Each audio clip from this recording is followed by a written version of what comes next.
so I didn't get a printer. So I have to do this by looking at you guys and my screen. So let's see. Let's hope it works. So first of all, welcome everybody. I'm so incredibly happy to see you all and that it all worked. Edwina's in Brisbane. I'm in Germany, where the day is just starting, or well, it's 10 o'clock.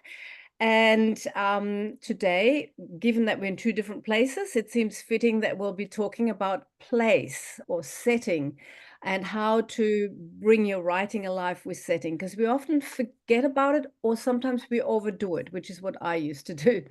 So in this short workshop, we are hoping to cover the following topics. Talk about the importance of grounding the reader in the world of the story through setting details, but sparsely filtered through. Because sometimes, Edwina was just saying, she gets a lot of dialogue and the reader gets confused. Where are we? What's actually happening apart from the dialogue? So that's the fine art of filtering the setting details through. And we're also going to cover how to use specific unexpected sensory detail to build setting in prose. I'm sure you'll all be familiar with the show don't tell advice. So sprinkle in auditory or olfactory sensual detail. You know, there was a terrible stench or there was a very loud noise and so on. And also very specific. A car drove by, tell us, was it a Holden or was it, you know, a brand new Tesla? So that gives us a lot of information about the story, the characters, and the setting and the world it is being played out in. And world building is particularly important when you're writing genre fiction, such as, is it sci-fi or fantasy? Think of the Hunger Games or all those art. That's not my genre, so I'm not really into that. But you're building a completely new world, and that really needs a lot of thought for world building. But the sort of world building, even in my memoir, I had to somehow build that world for the reader so that they're part of the journey with me through that world. We'll cover how to use setting to illustrate emotional undercurrents, and we'll give you some examples from our own writing, and we'll also give you some writing prompts so we can explore this. And of course, how much setting do we need to use? Because as I said, I come from a background of travel writing. I mean, one of my backgrounds. And I used to always go on for paragraphs about the beautiful sunset and describe and more, because that's what I used to do in travel writing. But it's not necessary in prose, because you want to straight away get in with the action or take the reader into the narrator's mind. So that's something I had to really learn. So let's get on with it, I think. Is there anything else I had to say? I think, oh, and at the end of the workshop, we will launch our brand new website that we've spent, I think, 2 months or more thinking and working on, and it's finally ready to go. We've hooked up everything, and also a discount for those who can join us next year on retreat in the various locations we have added to our retreat menu of offerings. So, but I think it's always a good way to start by just getting you to write something. So let's just have a short 3-minute writing prompt. And before we go into that, and let me see if I can work my magic here with the screen, I will share the writing prompts that I sent you in the newsletter. And of course, I haven't queued it here, so just bear with me for 1 second. Here it is. I should be able to do this. Yes. Nope, that's the website. But that's the website. That's not what I wanted to show you. I wanted to show you prompts. Just beside it. Beside it. Oh, just there. Yes, because they all have the same logo. Can you see it? Yes, yes. Okay, great. So I was quite surprised when I chose this topic for my newsletter. For those who are we have 2 different newsletters, by the way, which most of you probably have already figured out. We just haven't got the capacity to write a 3rd newsletter now for our brand new website. So you can follow us both and you get different information. I share writing prompts, and I also talk sort of about where I'm up to in life, and I try to make it topical to everybody.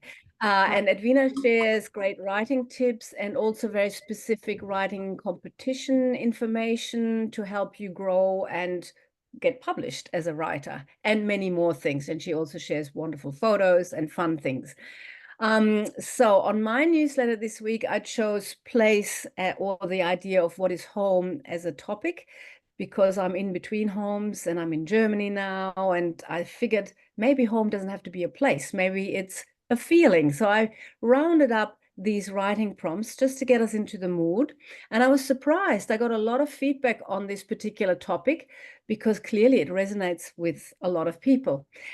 Is it possible for home to be a person and not a place? So my answer was no, but who knows? Perhaps home is not a place, but simply an irrevocable, sorry. Irrevocable. Yeah, Irrevocable. Who can say it condition. I'm properly? in Germany at the moment. I've been speaking German for 2 months. I'm sorry. Home is the place where when you have to go there, they have to take you in. And in my newsletter, I said, but first we have to learn how to take ourselves in. We have to know what is home inside of ourselves.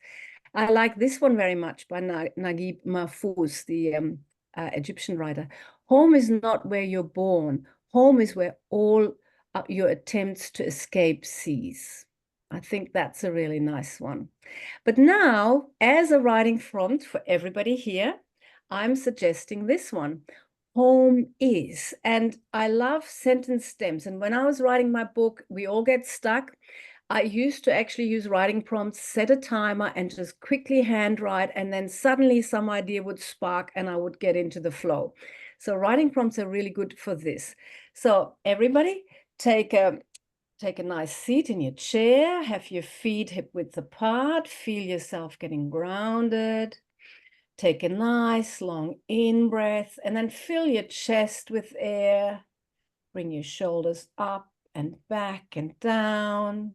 Your back is straight but not rigid. And then just follow a few in and out breaths as we ready ourselves for our writing session. Make sure you have pen and paper handy right there for you to grab. And just one or two more conscious in and out breaths.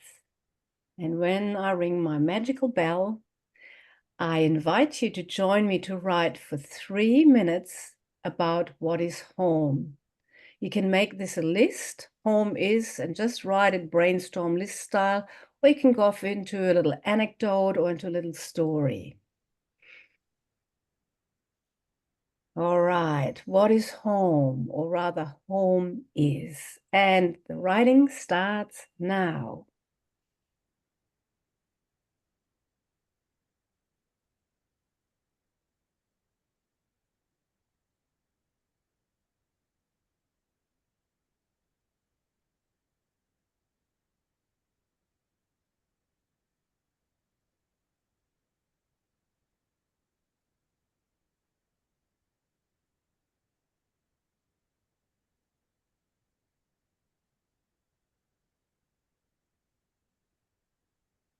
And just write without thinking or editing. Just let it flow. Just see whatever wants to come up. Be curious. And these prompts are in the newsletter. So if you want them, I can send you the link. That's not a problem.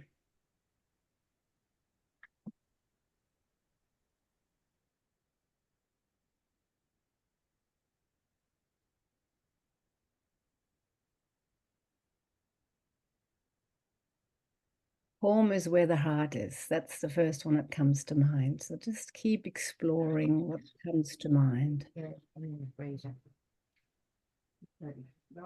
And if you haven't muted yourself yet, can you please mute yourself if there's any background noise?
And we've got 30 more seconds to go.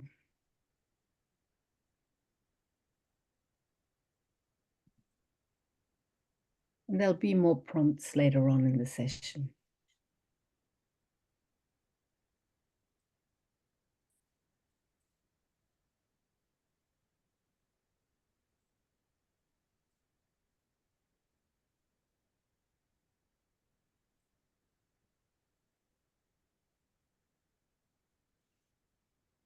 And that's it. And I'll hand over, just finish your sentence. I hope you got lots of lovely thoughts spilling out onto the page. I'll stop sharing this now. And I'll hand over to the lovely Edwina, who can place us into breakout rooms. Is that the idea, Edwina? Yes, you think? Or is anyone game enough? How did you go? I did it too. It's a good prompt, I think. You can keep going for a while on home. Oh, I haven't seen Eric. Would anyone like to share with everybody, or will I? Oh, there's Vahida. Yeah, we can just maybe do it all together. It's lovely to stay as a group, maybe, because it's the first workshop of this kind we're doing now. Yeah. So maybe, Edwina, you'd like to start, break the ice, and then All we'll go right, around. okay, I'll go first then. We don't have a room, obviously, for everybody to share. So here's your chance. Are you ready to share? Let's hear Edwina first. All right. Home is these four thick old walls that hold me safer than any arms ever have, that whisper I love you when I walk through the door, in the gasp of the bricks and the wood underfoot worn and soft. Home is all the love that filled these rooms before I came. Home is the weeds in my garden and the dust on my shelves, the plants climbing the walls in my sunroom and the fluffy pink blanket on my bed. Home is where I am, just me, no show, no fuss, no bra. That's it. Wonderful. Thank you. Oh, thank you. Who else wants a turn now? Who's very brave? I'm sorry, I can't give you stickers. Oh, go Vahida. Who's my Vahida? Everyone needs a Vahida. You will be, you will relate to this, Edwina. Home is where you shed all your clothes, but you do not feel naked. You feel safe without the protection of clothes or a mask. You accept yourself, not worrying about what other people think, what you look like, what should be hidden, changed, adapted, adjusted, transformed, muted. Home is you, glorious you. Oh, that's lovely. Yeah. I don't know how to do the fancy thumbs up thing you did. And if you just wanted to have a little detail like that in the book, I reckon the line "home is the place where you can be nude without feeling naked," or whatever wording you use, that sort of sums it up. I thought that was very poignant. Yeah, beautiful. What about somebody else? I will. I'll try. Luz. Oh, except your sound is very. We've got okay. Let's put them in line. We've got Jen Igera. Is that right? Or Igera? I'm not sure how you say it. Swama. Put their hands up, and there might be others that I haven't seen right now. Okay. How do you see everybody? Let's start with Jen. I'll unmute Jen because she's just here. Oh, actually, I can't unmute Jen. Can you unmute yourself, Jen Barkman? I might be able. Yeah, there she is. Okay, Jen, go. Okay. Home is shifting now. Boxes are packed. Ah. Home is not 48 Cray Street anymore, yet it is. Home is where I'm headed, the next place. I can move now because I feel home in my breath. At times, I am more content in myself. Home is the feel of air on my upper lip as I breathe in and out, the sweat I can feel on my chin and in the small of my back. Home is here now, though perhaps once I leave here, I will look back at my home of 39 years and wish I was still here. If I do that, I won't be home. I'll be looking somewhere else. Oh, yeah, beautiful. Home is in the breath. Stickers. I just gave up my home of 15 years, Jen, and I haven't looked back. So good luck with that one. Yeah, Crohn's land. Oh, here we go. Can you see all the raised hands? Yes. And we've got Joanna. Oh, we've got lots of people. Okay, Edwina, you call the next one, please. Okay, how do I see? Well, I think it's how do I? got It's Lynn, who Jennifer. is Algira, but I can't. Yes. I know it's my email name, and I'm going, Oh. oh, I should have changed that. Oh, it's L, All Jen. right, off you go, Agira. Yes, it's really I did not Lynn. do well. Home is the place where the real you relaxes, pulls a beer from the brain fridge, and burps ridiculous ideas without fear of retribution. It is filled with memory keepers that make you laugh and cry. Grandma's perfume that brings back warm, bosomy hugs. The booty that you stroke in memory of a once held baby. The plate the family laughed around at the best Christmas dinner ever.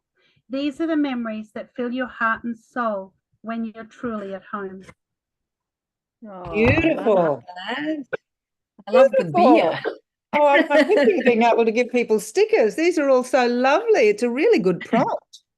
Yes. Anyway, Okay, who's next? We had somebody in the chat say that she's happy. Joanna, not sure which Joanna. That's Jo Skinner, whose book's about to come out, everybody.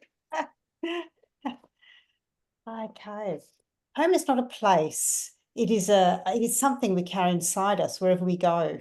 It took me a lifetime to understand the subconscious quality, but it is there. It is an idea, a belonging. It is when you settle and it is no longer worry about the things that surround you, what you carry in your heart, the footprint in your soul. I tried to run away from home, to escape myself, to leave home, but found it came right along with me. A place that is inside me wherever I happen to be. It was my memories, engraved in some place you can't touch or erase. Even when new memories fail to stick, home is there, a permanent mark that defines things about me, who I am and where I came from. Lovely. Beautiful. And Edwina, did you mention that Joanna's book is just coming out? Yes, Joanna, what's the name of the book? The Truth About My Daughter. Yes, everybody keep your eyes out. Hawkeye Publishing. And where is it published? It's Yeah. very scary, quite exciting, but also a little bit terrifying. I didn't realise how anxious I'd be. I assume Is it that a memoir? Is it a Um, memoir, Joanna? And where is it published? No, it's a fictional. I think looking back on it, when you write something, there's little bits and pieces there, but it is a fictional novel. Yeah, women's contemporary fiction novel. And the publisher? Hawkeye. Hawkeye. Okay, great. Thank you, Joanna. I can see you. Tricia and Roz both still have their hands up. Tricia, you want to go first? And Sally Mansfield just had her hand up too, so Oh, we'll put her in the Sally. queue, and then we'll. Hi, Sally. Oh, Tricia. Home is the reason I feel anxiety welling up in my chest, making it difficult to breathe. Oh, I've been searching for home for the past 5 years, ever since my mother passed away. By the end of the first year of searching for my new home, I concluded that no place was going to feel like home. Oh. Because it was, in fact, my mother who had been my real home, my safe place, where I was always welcome and always accepted, where I was cherished. How to find that now? How to find that ever again? I did not, and I do not know. beautiful, Tricia. I wish we could give you a hug.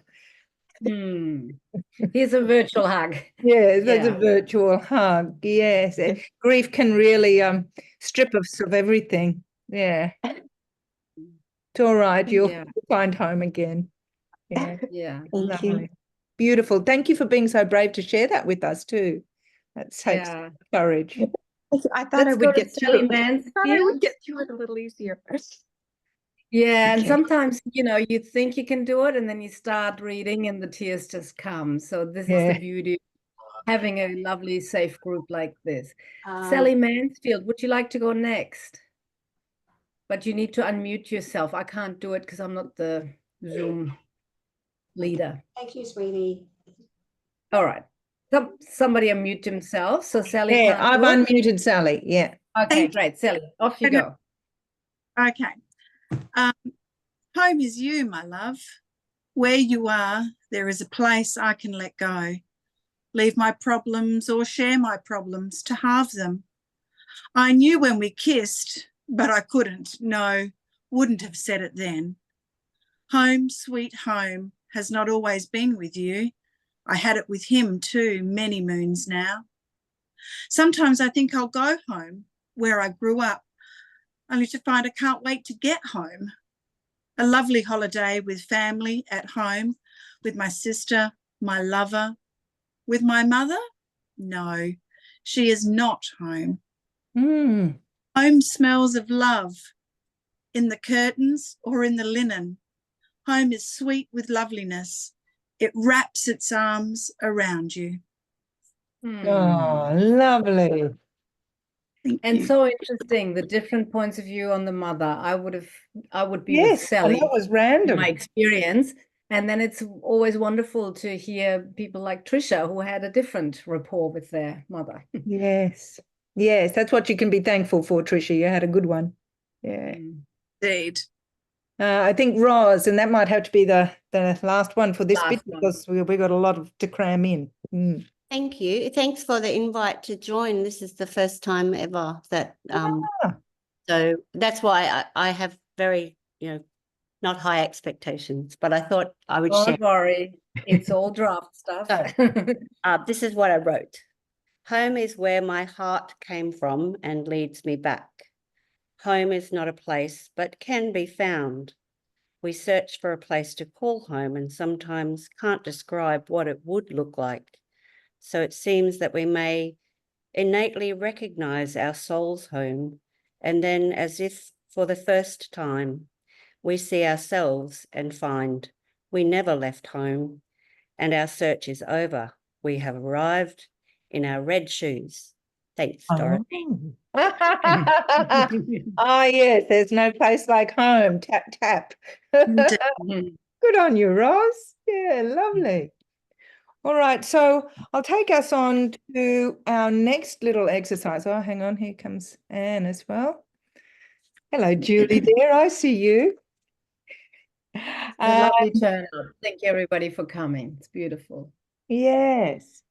So when we are looking at setting, it can be much more than just where the scene is set. We can use setting as an antagonistic force, as Fiona knows very well from her short story collection, where the weather played a big, big part. My favorite one was was it a hurricane or a tornado that came? And it was, I suppose, an oppositional force, but the real oppositional force was happening within the marriage itself.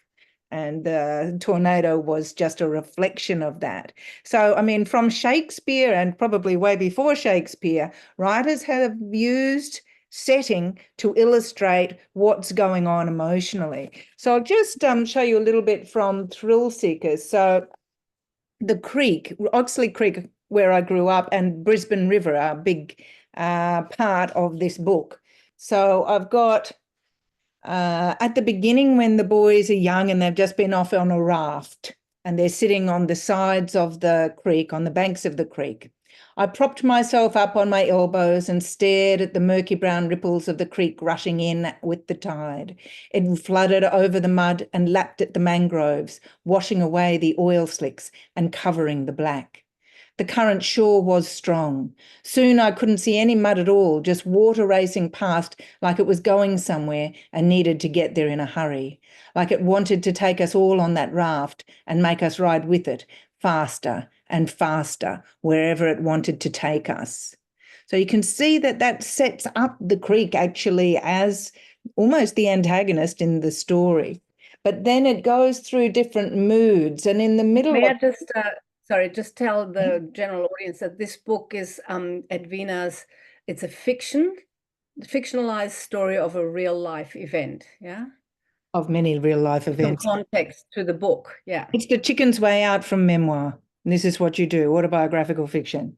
So, and then in the middle of the book, the boys are older now and they're into their goon and they're escaping Goon from being fight. alcohol for the non-Australians. Oh, yes, yes. Cheap alcohol, cheap wine. Cheap alcohol. Yes. Empty goon bladders and crumpled cigarette packets slosh around my feet as the dinghy speeds down the middle of the river towards home. The water looks like milk with the full moon shining on it, almost beautiful when you can't see the dirt. So you can just see that change of mood and how that's reflected in the setting. So thinking how you can do that in your stories too. And then at the end, he's sailing, except it's a motorboat, going down the middle of the Brisbane River. And the older man who's taken him on as a mentor is letting him drive the boat, steer the boat. I stand like a crusty old sea dog at the wheel of my ship, feet wide apart to keep my balance, my hand steady. Looking down the river, I steer a straight course, right down the middle. Feeling 10 feet tall with a chest as wide and strong as a bear's, I roll with the movement of the boat. Salty water sprays my face and my cheeks stretch into a mighty grin. So you can see in that bit, he's sort of become the master of the river. He's taken it back into his control. The river can't take him wherever it wants to anymore. He's steering his middle path. So you can trace the development of the character of the setting all the way through the book as well. So how can you do that with your settings? How can you develop it as a character reflecting what's going on? And Kirsten, you going to share your bit from Lying Dying? Okay, so this is my memoir. So I have actually written a memoir, not a. Sometimes I wish I had fictionalized it. So this is actually from the opening chapter, and I have just the book starts with the sentence, "Raiding my husband's inbox is a very bad idea." And obviously what I do is I raid his inbox and I find out that he has been unfaithful and he's also dying now. So I am in this real quandary, and this is how the book opens. And then at the end of that first chapter, after I have raided the inbox and drank myself into stupidity, I write this: "The morning light is blinding and my hangover is shocking. The hospital is a left turn, the airport a right. There are daily flights to Bali. In my purse, I have my brand new Australian passport, 2 credit cards and $500 in cash. My carry-on bag is already packed with the essentials for a tropical holiday. Straight ahead is the road into the desert, the great Australian outback where anything is possible. The roads are empty. The tradies have long gone to work. The professionals are parked in the shade of their office buildings, and the last of the parents in their big SUVs are coming back from the school run." This is not really necessary, but I'm idling here because I'm idling in my decision. So I'm showing the reader this by giving you the detail. "I'm driving against the flow as I seem to have done for the past 12 months, ever since Johnny's cancer diagnosis. I let the traffic lights go orange, red, green, and orange again until I hear the honking of a horn behind me. I jolt forward like I'm on my first driving lesson, startled and scared of the road ahead, unable to choose where to turn. I move into the middle lane, and as I do so, a postcard falls from my bag onto the passenger seat, and it says, 'In the end, these things matter the most. How well did you love? How fully did you live? And how gracefully did you let go?' The words are said to have been spoken by the Buddha. Could finding the road ahead start with asking new questions? I press my foot down on the accelerator. And that's it. We don't know which lane I choose. I'll leave you on a cliffhanger, and then we go to the past." Yes, but you can see how Kirsten's used the roads to show all the different ways her life could go with her decision. So let's do another writing exercise now. Are you ready? So I'll just do a little guided meditation, and then we will do a little writing exercise where you try and give a setting a character. So it can be a favorite place or a place that you don't like to go if you want to make it a nasty character, or just establishing what I suppose the energy or the feeling of that place is. So just feet on the floor, hands in your lap, eyes closed. If you don't like to close your eyes, you can just look down. And coming into your body, feeling the breath coming in through the nostrils cool and going out through the nostrils warm. Breathing in cool. Breathing out, warmed by the body. This time when we're breathing in, imagining you're blowing up your head like a big balloon. Big balloon bobble heads. And exhaling, the balloon deflates. This time imagine you're breathing in some golden sparkles into our big balloon heads, letting the sparkles fly around in our heads, catching any negative critical thoughts, that inner critic that likes us to tell us we're not good enough. And then when it's all caught on the sparkles, breathing them out. One more lot of sparkles, breathing in, swirling them around in your head, catching all the negative thoughts, all old patterns of thought we don't want in our heads anymore. Catching the last bits and breathing them out. And I want you to imagine a bright, beautiful color radiating from the middle of your chest out through your arms, shining out through your hands and your fingertips, shining down through your torso, through your legs, and shining through the soles of your feet and the tips of your toes. Let the light shine up through your head, shining out through the crown of your head and your ears and through the skin in every direction, your beautiful color. We're going to join up, somewhere up in space now, because we're all over the world. Maybe we're like somewhere over Abu Dhabi and look, all connecting together in our beautiful rainbow.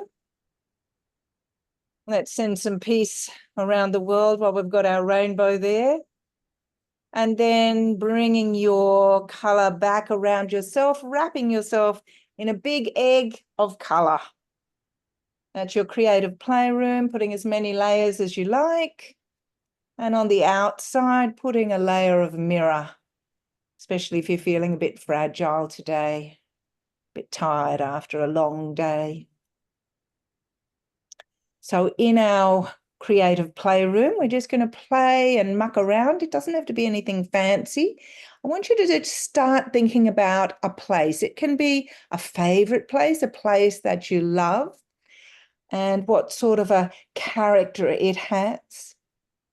Or it could be some other place, some setting that you're a bit afraid of or that you remember with fear, and building a character for that one. So we're looking for, as my Mackay people will remember very freshly from this weekend, those specific unexpected sensory details. So we're looking for the very best clues that will give us hints about the personality of this setting.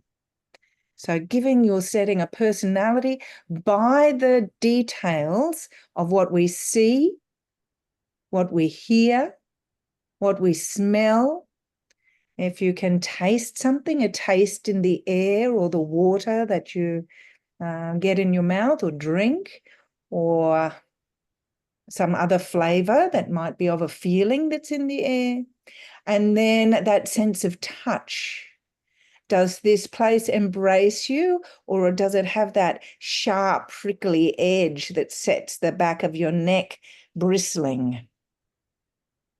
So thinking of a place, anywhere on the spectrum from your most terrifying place, the ghost train at the Eka, to some peaceful place of bliss which you just adore, finding somewhere on that spectrum and writing it, choosing details that illustrate the personality of this place, this character of the place.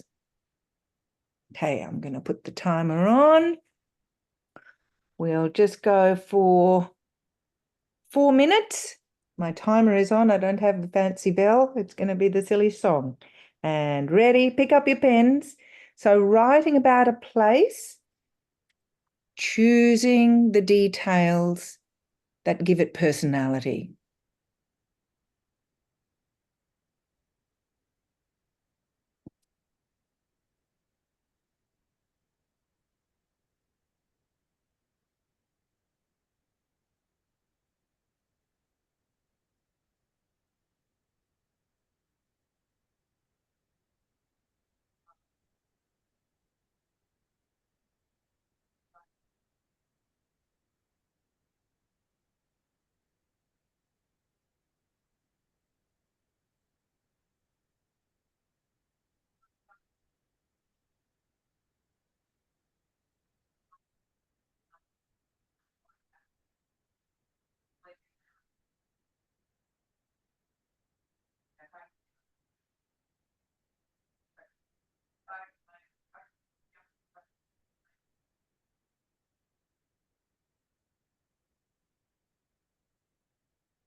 Forty-five seconds to go.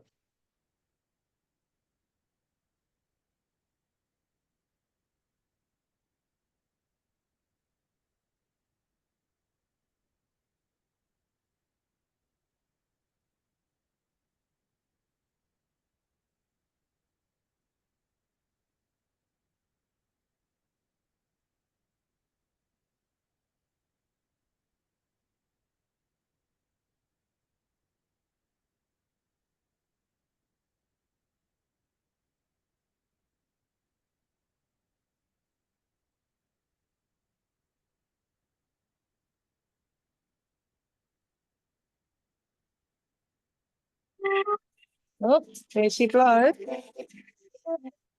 All right, that's our time up. If you're on a super roll, just keep going. How'd you go?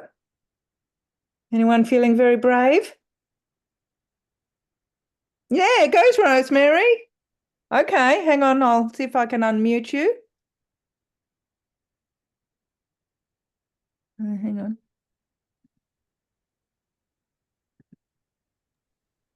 Got me? Yeah, gotcha. Yes. Yeah, well, it's not good, but it's better than my first effort. So, and it's a place I know and spent a lot of childhood school holidays there. Go for it, Rosemary. That's correct sort of thing, but There is sand between my toes, sometimes sharp shells that need to be avoided, a smell of salty ocean. No, I'm getting emotional. In the moist air, the sun shines down warm on my skin, bright in my eyes. There is a noise of waves shushing softly on the sand. A slight breeze tempers the heat and stirs its fingers in my hair. I feel free here. Oh, beautiful, Rosemary. That's beautiful. Yeah, childhood. Lovely. That's all right. Why did you get so emotional? You have for happy reasons? My first piece was nothing like anybody else's, and it's about growing up, and there was problems in my childhood. So, and I'm coping with it in what I'm trying to write now because I'm back there, and things about mum and dad and everything are coming in. So, but Dad bought this holiday house, and we went to a holiday house by the sea from Adelaide every school holidays, and that was my happy place. Lovely.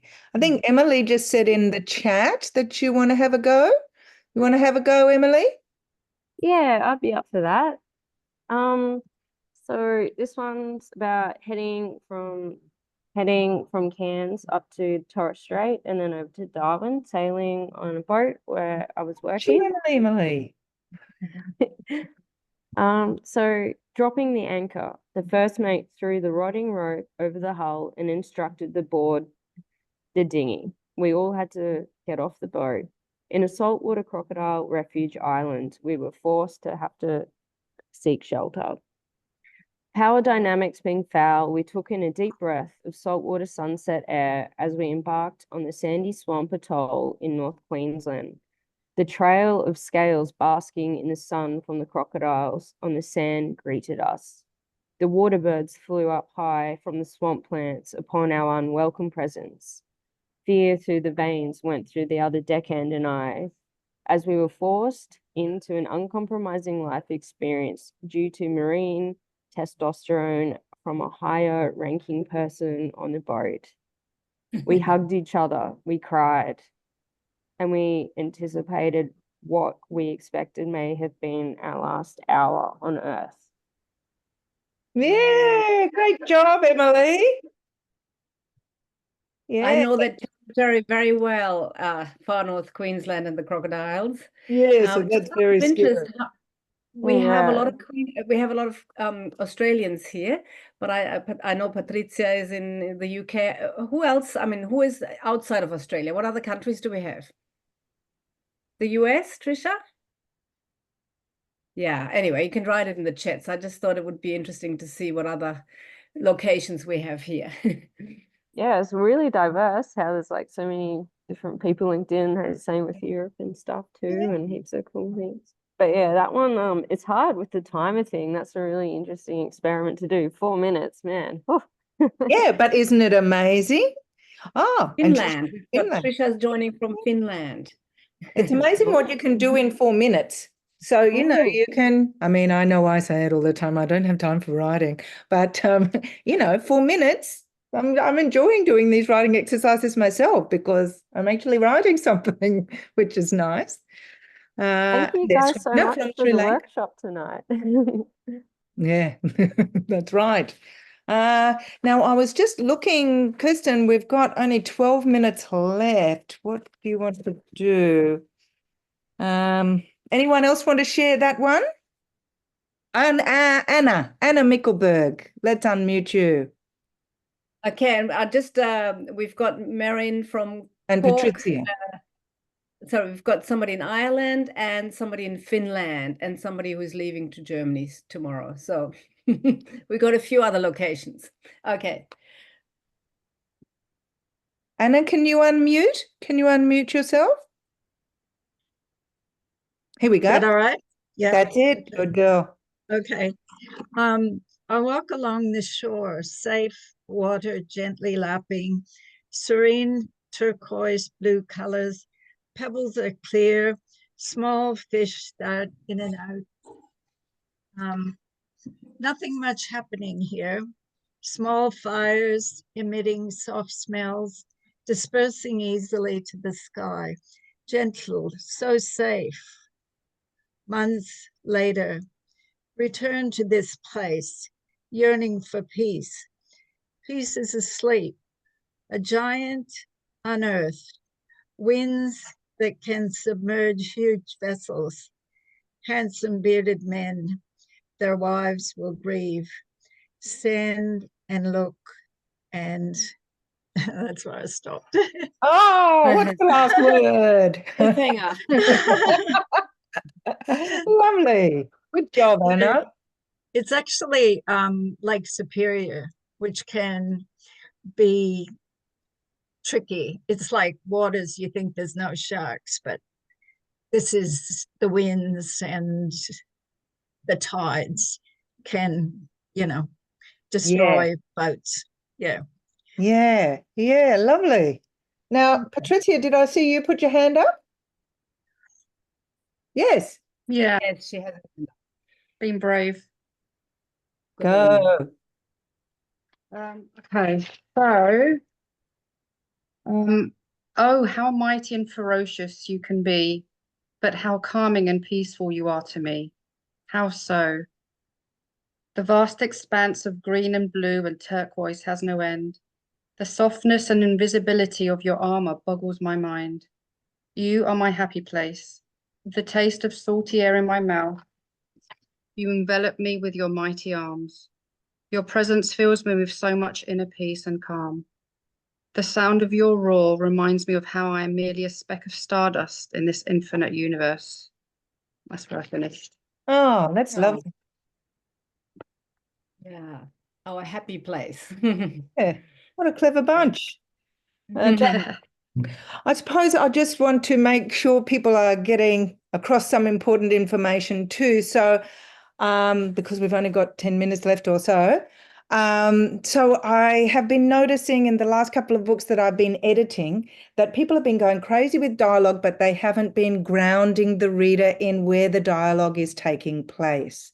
So a really good tip, instead of using said all the time, which we want to use, please don't use commanded or vociferated or mumbled or anything, except very, very rarely if you must. You can use,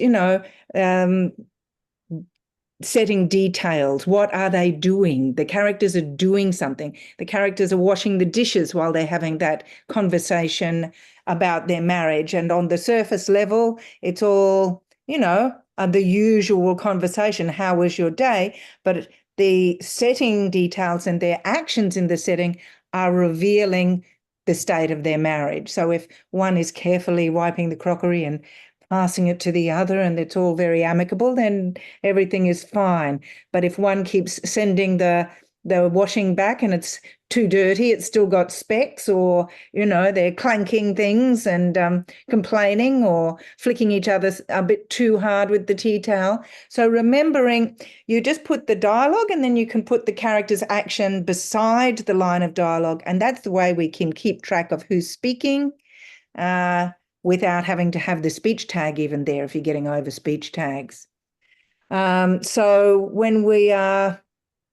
whenever we go to a new scene or a new part of a scene even, just remind us. So as Kirsten was saying, don't go on for pages and pages, not even a paragraph, unless, you want to wax lyrical a little bit, or you're establishing a whole new sentence, a whole new world. But just a sentence or even half a sentence, grounding the reader in where we are. So it might just be 3 days later at the coffee shop, just something simple like that. But it makes a big difference.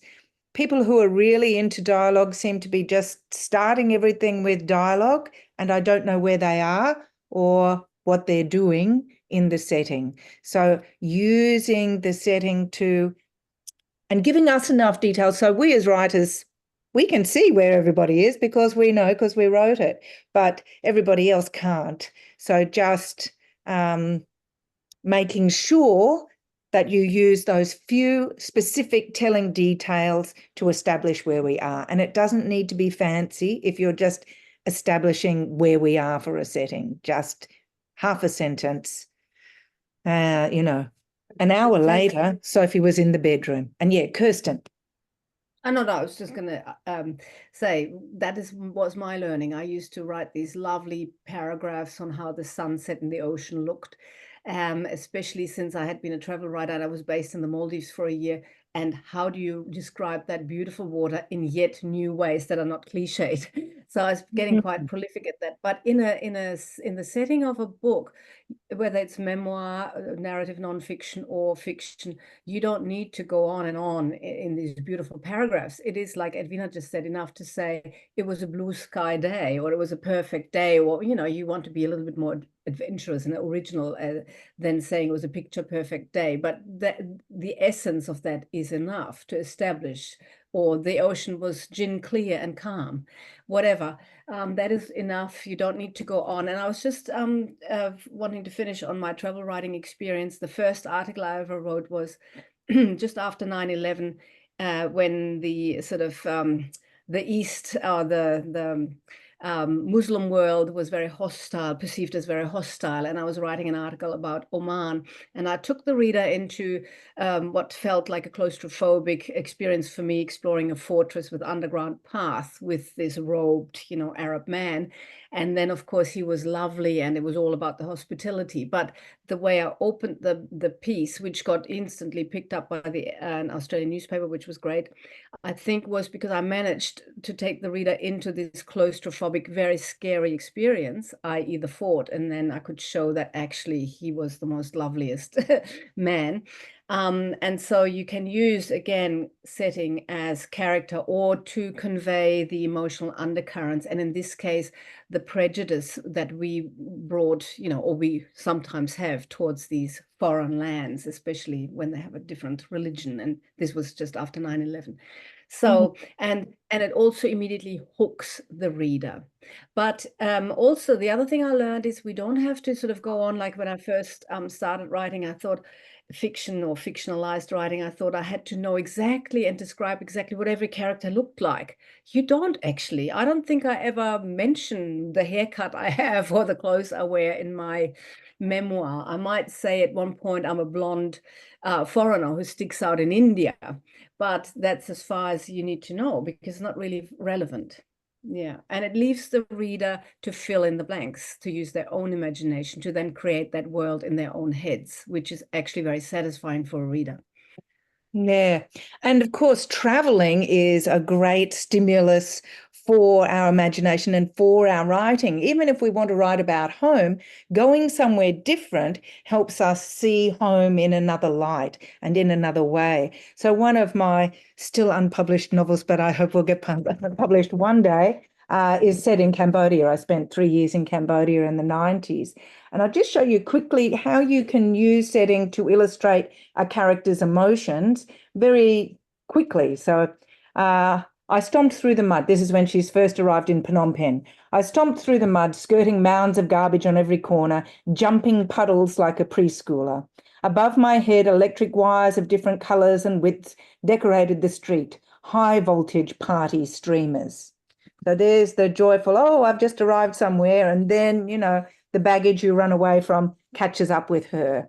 And this is just an hour later or something, but it's the same place, but seen through the different eyes. So always thinking which character is seeing this and how are they feeling when they are seeing this. So the character's perspective influences the way you will write the setting.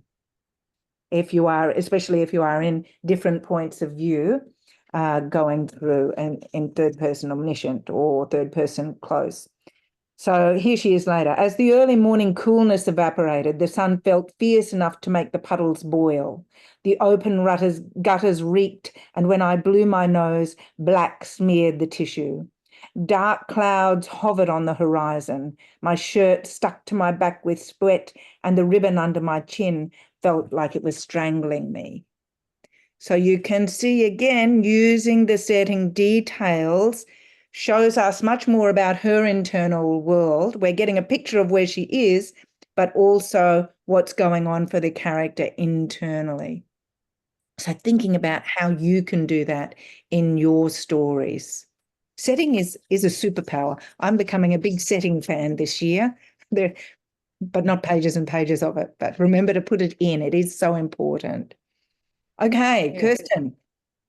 What am I doing now? Well, you want to show off our new website and so on. All right, let's see if I can do it. So Edwina and I in June went to Indonesia to run our retreat in Bali. And before that, we had to build, we started building this new website. And we did this on this island that we had never heard of in Rote. It's called the Rote Island in Indonesia. It's the southernmost island. It's actually the closest port of land is what's it called? The Ashmore Reef in Australia. So, and they had great Wi-Fi. So there we are spending our time, and everybody laughed that we would be spending not going to the beach or exploring, but sitting in front of our computers building a website. Now I'll just have to see if I can find it here, if I have actually, sorry, where am I now? The one in the middle, the one in the middle, one in the middle. Yeah, I know. There we go. Okay, you can see this. Yeah? Yes. Yes, and here we are. So this is the homepage, and we have added new destinations this year. So on the homepage, and we also spend a lot of time taking photos of each other with you know, self-timer. And Patricia will remember this setting, and also Julie Parsons, who is here today. This is our Bali location. And this is our Vietnam location, Arik and Gail. You'll remember this, and you know this person very well. That's Cindy. Sorry, and Cindy, not Gail, Cindy. And we this year we have, or rather next year, we will be offering retreats in Bali because that is really popular and it's very beautiful. So what we do is we use locations where we can have exclusive use of the facilities. And in Bali, we have Bali Eco Stay. It's set on, I forget how many acres, but something like 200 acres. So we have the entire property and it's just magical. And it's the same in Tuscany. We Look at spent. I mean, I just love that picture. I can't wait to get there. Yes, and we have use of this entire little hamlet. So we need to squeeze in a little bit, but we didn't want to have a generic hotel where every room looks the same, and then you have some annoying guests at the pool who have nothing to do with our group. So we needed to choose a place that can give us enough rooms and this wonderful intimacy. And this location in particular is beautiful also because it has a private chef on site, and it's just got magical rooms, facilities. I'll show that to you in a minute. And when we've got Vietnam again coming up in February, that is our first. We use An Villa, and we had Arik and Cindy there last year. And many others, and then Byron Bay, and we haven't gotten to Byron Bay yet in the setup, but because we needed a location in Australia, I did a retreat as a participant at this facilities. It's called Sang Surya. It's in Byron Bay. It's behind Byron Bay on a rise, and you overlook the ocean in the distance, and it is magical, and it feels a bit like Bali. And I thought Byron Bay is good for East Coasters because it's within easy reach for everybody, and everybody loves Byron Bay. And here, just a little bit, our retreats actually are holistic. Those who have been to our retreats will know, can testify to the fact that we sort of, it's not just about learning all these nuts and bolts that we talked about today, but it's also about giving yourself that break where you can nourish yourself, relax, and really connect with the side of yourself that gets lost in the day-to-day, whether it be the day-to-day running of the family, the household, or going to work and so on. So it's a special space that you slip into, both physically because you go onto a different location, but also mentally. And we have a lot of fun. Well, and sometimes we dress Look up at us in our Vietnam hideous this clothes. is in Vietnam, where we visited the Tra Huey, which is the vegetable village, where all the lovely freshly grown vegetables come from. And we dressed up like farmers, and we looked ridiculous. But that's all what it's all about, letting go the barriers and just go and be, you know, allow yourself to come out of your comfort zone. And there's Patricia. Yeah. Oh, Pisano, I think, yeah, that's written rightly. Okay, and now we actually, and of course you know all about us, so we don't have to take you there, but just because we have it here, I just quickly walk you through the lovely photos, because we Kirsten has thought, been working very, very hard to make this as beautiful as it is. There you are, Eric. There you are, Cindy. Arik is actually in the workshop today. And yes, we have some fun photos here, but it's actually quite serious because we started with journaling through grief. And we've learned that, you know, deep in those threshold moments where you can find the beauty of the stories. And the beauty is to then, like somebody said before, they kept writing, writing, writing just to get through that pain and loss and grief and so on. And we won't go on about ourselves, but they're thrill seekers. And so some of our books, and Edwina also does a tarot card reading for you, which is very special. It's a one-on-one. And now let's go to our locations quickly. I don't know, maybe the time is already up. We will send you the link. We will send you the link to this session. And we are giving everybody who's here today and our newsletter subscribers, just look at that. Put yourself into that picture. Yes. Magical. That's where you're sitting, writing. That's your writing. Yes. And so this is a yoga room. Oh, there's Julie. But Patricia will be there. There she is. Yeah. Writing away. And we actually have in Bali, as I said, we have the whole property and we have not a swimming pool, but a natural creek and a waterfall. And Edwina and I went for the second time this year, and it really is absolutely magical. And the other magical thing is the food. And that is magical in all of the places we go to. So we are giving everybody, and these workshops are for everybody. We get people who are just starting, who might come with an idea, or people who've been writing in their journals for years, or we get burned out journalists who say, I've been writing in this boring voice for years. I need to reconnect with my creativity. And we are giving everybody who is on our lovely subscriber list a 15% discount for our retreats next year. So this is valid for a week, I think, Edwina, we said. Till the 13th of September. Yes, for our retreat participants. And also I had somebody write to me saying, look, I need to okay stuff with the boss. And, you know, if it comes crunch, push to shove, and you need some extra time there, just let us know. And if you're waiting, for example, in this case, for the boss to give their okay and so on. We have got lovely payment plans too. Payment plans. And we can do payment plans. And also in all of our retreats, we include everything, because the idea is we don't want you to have to think, will I go to that restaurant tonight? Will I go to that one? Should I group up, you know, already with some of those writers? No, we'll just make it easy for you. You don't even have to choose from the menu. It's a buffet, and the only risk is overeating. But there's no distraction from, oh my God, I should have chosen that dish, or maybe that, or maybe I'm not the only one who stresses about stuff like that, maybe.